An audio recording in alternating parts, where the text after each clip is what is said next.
Often when people pick up a book, they're secretly wanting to know, how do I have the confidence to do what I want to do in the world? Or how do I be able to hold my own in a conversation that's not going well?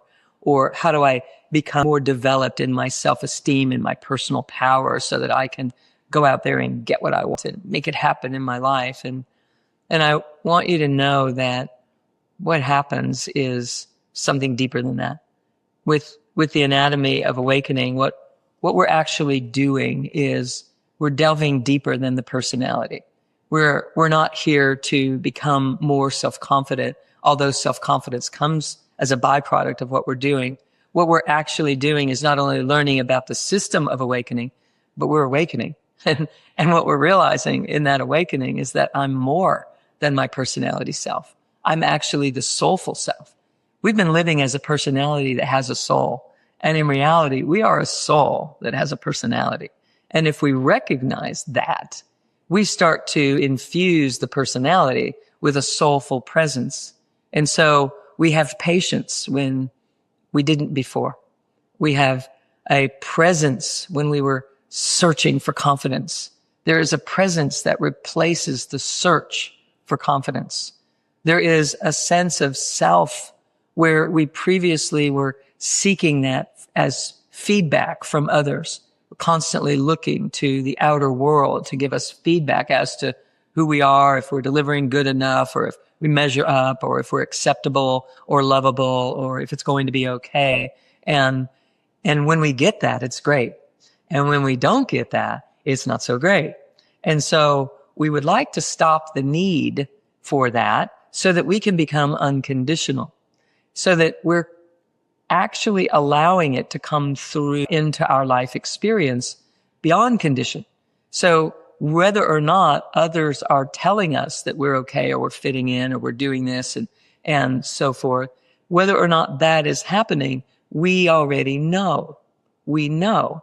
So by having that knowing, when other ideas come along and everyone's saying, hey, you got to do this thing because that's what everyone's doing, or you need to do this because it's the only way things work, you're going to know if that's right for you or if it's not, because of a vibrational signature that you're becoming quite clear on deep inside your own heart of hearts and in your gut and in your personal power centers deep in the core of your body, because you're tapping into higher and higher and higher vibrational frequencies so that they hold a temple, really. They hold a space, a sacred space, so that your body feels welcomed and safe and cared for and nurtured all the time, regardless of what people and circumstances and situations are doing. Regardless of what your past has been, your present is now flooded with a congruency that perhaps your history didn't provide for you. Perhaps you don't have experience in the physical world of it in the outer world, but it doesn't mean you can't have experience of it in this physical reality in your inner world. And the way that that happens is we start animating higher and higher states of consciousness all the time. We start waking up to them and embodying them. And so what begins to happen is these lower states of consciousness that we've been living in all of our lives, like survival and how am I ever going to surpass the genetic inheritance of my life? What about ancestral lineage and inheriting things that are just the way of our family, or community stories and the collective consciousness that have been impacting us and holding us in a certain template based upon our gender, or our orientation, or where we were born, or our socioeconomic circumstances. All of that are just props. Those are props in our life, and we're designed to utilize them to come to know the greater truth of who we are. We're to take those situations, those truths that have burdened us or frightened us or condemned us to some sort of lot in life that isn't our ultimate destiny. We're here to take those things and turn them into something that actually animates the bigness of our being. We come to know who we are when we start to approach these things differently, the way that we learn inside this book, to turn them into something that works for us instead of the very things that we thought were suppressing us and keeping us from our destiny are actually going to be the exact things that catapult us into it. So it's a matter of truly waking to a deeper version of ourselves so that we're not bouncing around on the surface of life, trying to fit in, trying to be popular, trying to make it work, trying, overgiving, over-trying, always dispersing ourselves into the outer world. Now, it doesn't mean that we pull back and we just don't care about those things and we just take care of ourselves. It isn't that at all. There's a sense of self that starts to pour through your system that you can open and be more connected with people, but you're connecting with people for a different reason. You're not connecting in order to get something. You're connecting in order to share the abundance that is pouring through you. That is supposed to be the fuel of your life. And it hasn't been because we never knew who we were.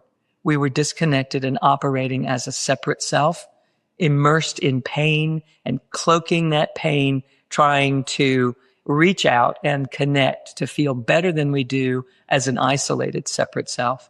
But all the while, we're bargaining and navigating for negotiation, and we're making deals all the time, whether we know it or not, until we begin to connect with the flow of this divine continuum, truly, that is pouring into your life, pouring out into your world, if you let it. And while we're connected in that way, we feel the abundance and we feel the assuredness that knows that we're going to be fine no matter what happens.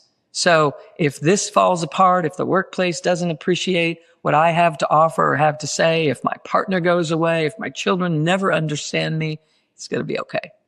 It's going to be more than okay.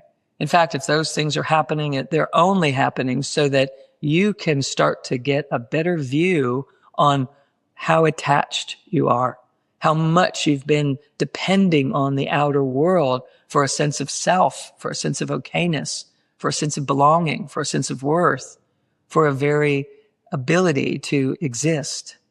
So it doesn't mean that all those things are going to go away and fall away because you're finding a bigger version of yourself. As you find this bigger version of yourself, you become so magnetic that love cannot not be known, because this whole continuum that's pouring into you and through you and out into your world is love. It's a greater love.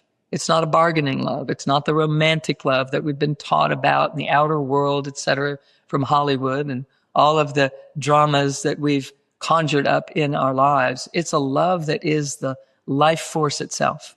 It's a realm. It's a reality. And we can dial into it. We're meant to dial into it. We're meant to be living it and breathing it and demonstrating it and bringing it here.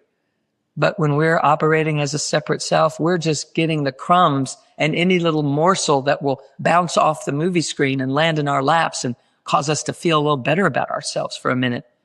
But that is no way to live. There is a greater sense of unconditional empowerment and enlightenment and embodiment of this greater love that is meant for every one of us. And that's what this book is about.